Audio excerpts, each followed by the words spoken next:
This is TWiT. Okay, would you pay for access to Instagram or Facebook? And how much would you pay? Well, if it didn't have ads. Ad-free. Ad-free, I should say. An ad-free version of it. I might pay. I don't know, though. Meta wants to charge, according to the Wall Street Journal, $14 a month. Okay, come on. That's a lot one of of money. them, 17 for both. Hold on. What a deal. Hold on. What do you get out of it? What's your return on your investment? Ad-free versions of the Facebook. This is in Europe where they think they're going to be forced to do this. It's a response to European privacy. Because the European Union has said, well, you shouldn't be able to track people's digital activity for ad targeting, which, of course, is their business. So they say, okay, fine. If you don't want us to do that, we could have a paid version. And I think this is a little bit of an FU from Facebook to the EU. FU, EU. Well, people have been begging for this for a long time. But not for get rid of the ads and everything's okay, so fine. Here's a version. I might pay $5 for an ad-free version of Insta. Maybe. That's what TikTok is offering, right? For TikTok's going to do that too. Yeah. Platform. Is that happening?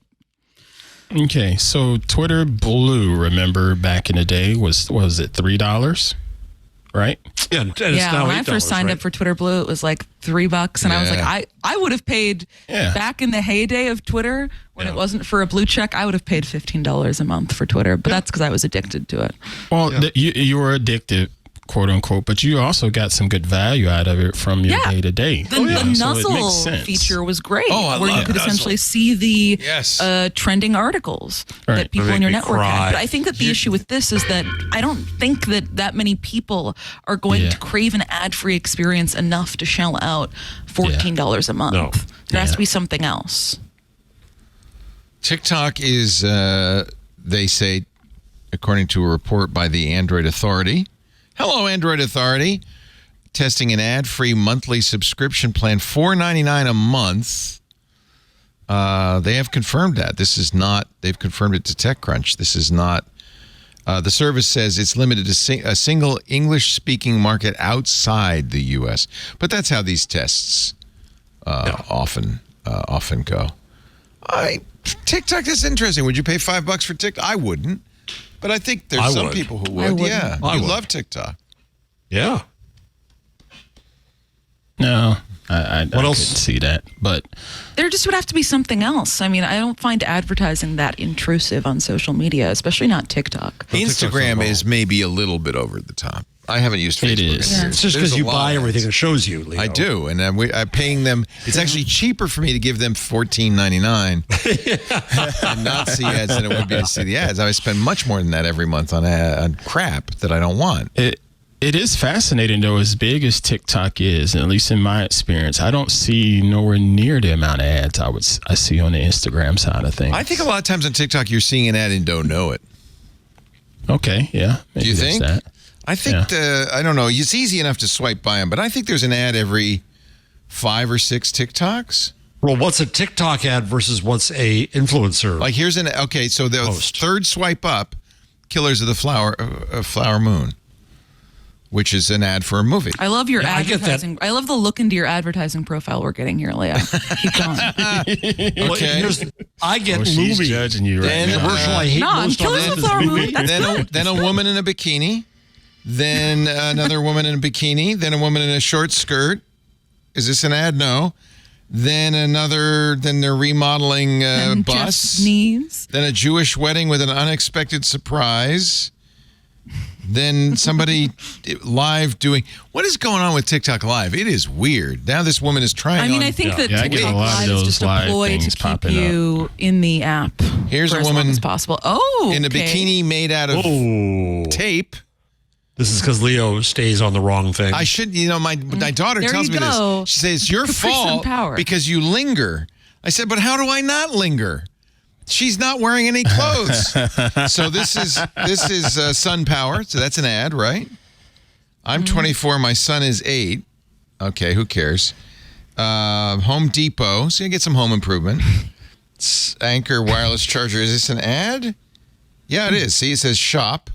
This is an ad from a company called Hidden Steals. I don't think that's an ad, but I think that is created content that they can get with a link. A commission from. The next one is an ad because it says sponsored. I'm seeing more of the creator stuff. I think I've seen 3 ads so far, maybe every third or fourth swipe, if that. But everything else I'm seeing is like creators. But see, part of the problem is, as you pointed out, Paris, is that I can't tell the difference between this, whatever this is, and an ad. Yeah, that's it says an ad, right? The bottom left-hand corner. Where bottom left-hand corner? Bottom left. Look how small that is. I don't know. My eyes go immediately to that, but it's also because I can't get rid of it consuming now. Advertising, and I'm always looking to swipe through it. But so the first thing you look at when you're doing TikTok is a little sponsored thing down here, which is intentionally very tiny. I mean, I'm not saying that I'm exclusively focusing on it, but it's the first thing my eye is drawn to. When I see something that is clearly sponsored, I immediately notice it and keep swiping. Yeah. Okay, so that's good. There's a little there. Yeah, see, look how small that is. It's so tiny. It's pretty hard to differentiate. I can't even read it. All right, but I wouldn't pay $4.99 for this experience without that. There's another one. It's not a big. See, there you go. Every third or fourth one, I think. It's quite a few of these. That's interesting. So now I'll look for that. So it's every third swipe. That's too much. And they've kind of got it in there. There it is. Yep. Hey, semi-glutides. Wow. You're going to buy that through TikTok. Yeah. Let me get my Rebelsis at TikTok. Oh, but these are tablets. Wait a minute. That's good. I don't mind that so much. Sorry. TikTok is testing this project only in one market outside the U.S., but I wonder if this might also come here.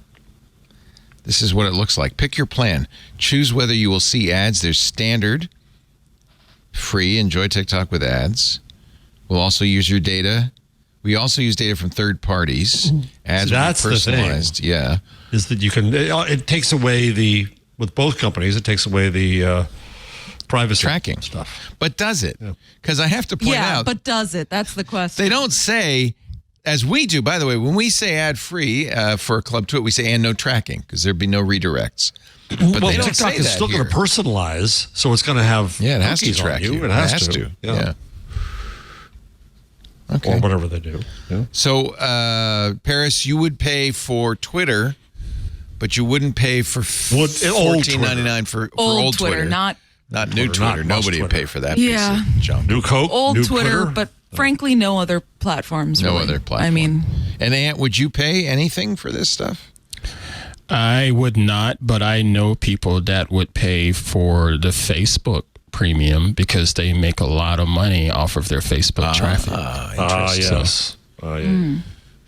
But what strikes me, I said it earlier on the show when Paris brought up the links, is that it is the online companies, the last of the open web goes away. When you kill links, when you put paywalls around everything, all that's left out in the prairie is tumbleweed and weeds. You know, it's bad, and it makes me say that I should have come to Mastodon years before.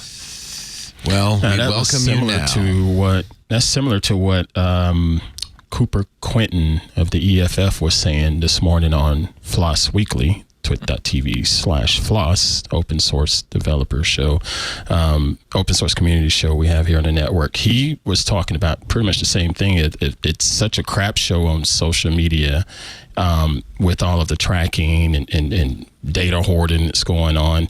If we want to fight back, we should be posting more to these platforms like the Fediverse or Blue Sky and whatnot. Hey, I'm Rod Pyle, editor-in-chief of Ad Astra Magazine, and each week I join with my co-host to bring you This Week in Space, the latest and greatest news from the final frontier. We talk to NASA chiefs, space scientists, engineers, educators, and artists, and sometimes we just shoot the breeze over what's hot and what's not in space, books, and TV. And we do it all for you, our fellow true believers. So whether you're an armchair adventurer or waiting for your turn to grab a slot in Elon's Mars rocket, join us on This Week in Space and be part of the greatest adventure of all time.